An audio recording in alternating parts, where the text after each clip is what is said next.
আসসালামু আলাইকুম ভাইরা, কি অবস্থা সবার? কেমন আছেন? জানি তো ভালো নাই। কেন?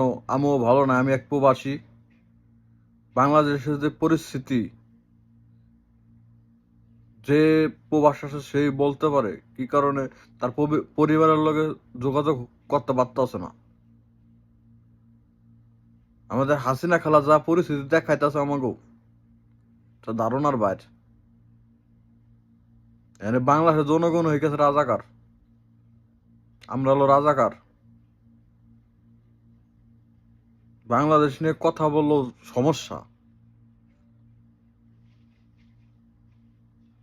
এনে ভাই, কে কেমনে যোগাযোগ করতে পারতেছেন একটু জানায়েন। আমি তো মনে করলাম যোগাযোগ নাম্বারও ফোন দিলে ফোনে কথা বলা যায় না।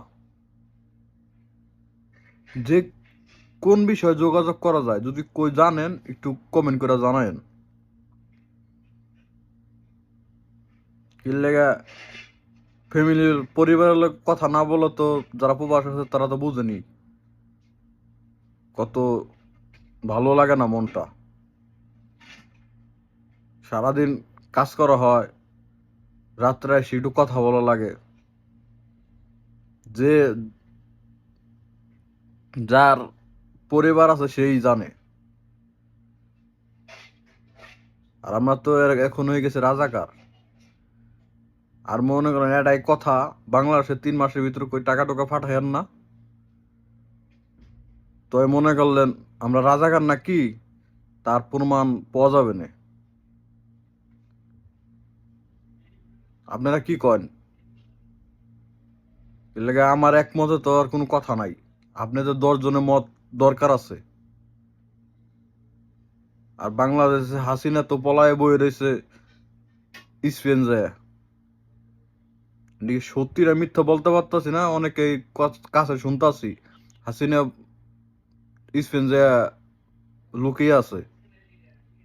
বাংলাদেশের পরিস্থিতি এই পদের কইরা স্পেন যায় লুকাইছে। এলে বাংলাদেশে থাকলে তোর নেটওয়ার্ক যোগাযোগ হবে, যোগাযোগ করার প্রয়োজন হবে। যদি অন্য রাষ্ট্রের জায়গাতে তোর প্রয়োজন মনে হবে না ওর।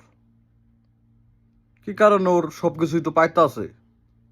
অন্য রাষ্ট্র তো আর নেটওয়ার্কের সমস্যা নাই, যেমন বাংলাদেশের সমস্যা।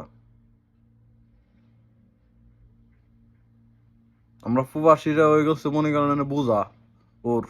তা বোঝা কত ধরনের কি কি, যদি টাকা না পাঠান 3 মাস তয় বুঝা পারবেন। বুঝা পারবেন বুঝাটা কত বড়।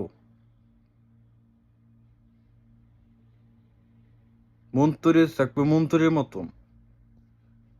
ছাত্রদের আবদারটা পূরণ করলে ওর সমস্যাটা কি হইতো? হিল লিগে ওই সবাই রাজাকার বানায় লাইছে।